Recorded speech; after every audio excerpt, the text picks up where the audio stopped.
Terima kasih Pak Andre, pimpinan. Yang saya hormati Pak Menteri, Pak Wamen, Sesmen, Deputi, Staf Khusus, Pak Arya, sahabat-sahabat sekalian, para anggota Dewan Komisi yang saya hormati. Assalamualaikum warahmatullahi wabarakatuh.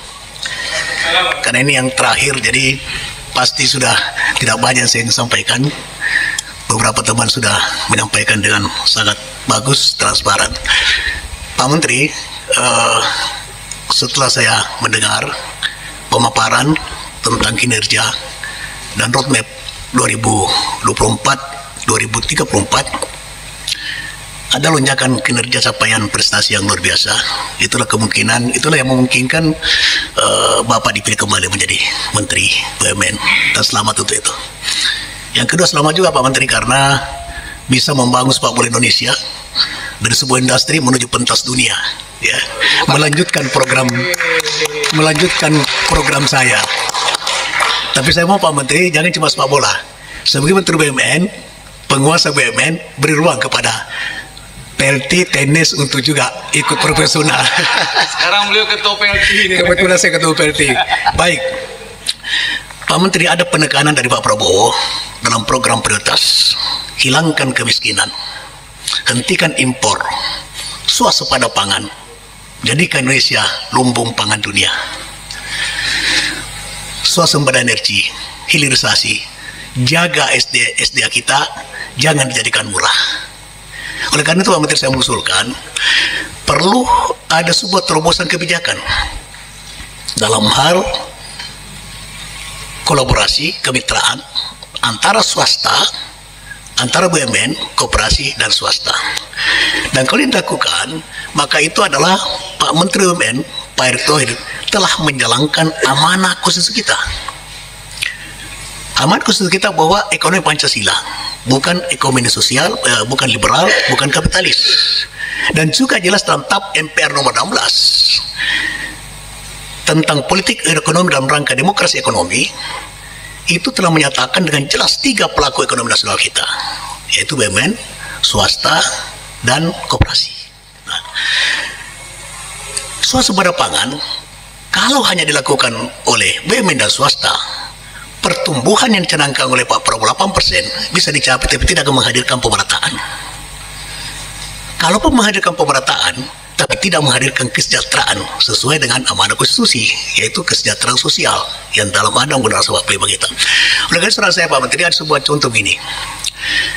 Kolaborasi atau kemitraan antara dengan swasta dan koperasi, BUMN sebagai produsen pupuk misalnya, pabrikan oleh BUMN, distribusi dari lini 1 dari pabrik ke lini 2 ke provinsi ditangani oleh swasta, lini 2 ke lini 3 kabupaten, dan sampai kepada petani lini 4 ditangani oleh koperasi.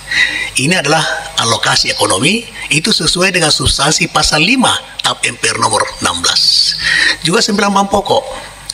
Ada sebuah contoh Pak Menteri, ketika di zaman Orde Baru, saya terima kasih Ibu Saudara Restuati yang telah memperjuangkan petani, koperasi, dan tadi Pak Sipki.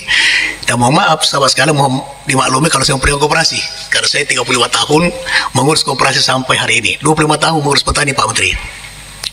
Nah, kemitraan ini itu penting sekali dalam rangka menciptakan pemerataan tadi. Untuk apa pertumbuhan dicapai tapi rakyat tak miskin, sementara Pak Prabowo hilangkan kemiskinan tugas diatur di depan sedang MPR. Nah, hilirisasi adalah juga harus dilakukan dengan kemitraan. Hilirisasi yang terjadi sekarang di Nikal itu tidak menciptakan pemerataan dan tidak membawa kesejahteraan bagi masyarakat di daerah Marwali, daerah Sulawesi Tengah, daerah Tenggara.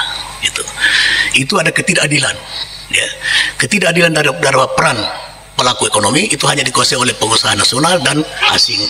Nah, saya mengusulkan Pak Menteri, BUMN khususnya bank-bank harus hadir untuk menyiapkan pembiayaan dalam proses hilirisasi.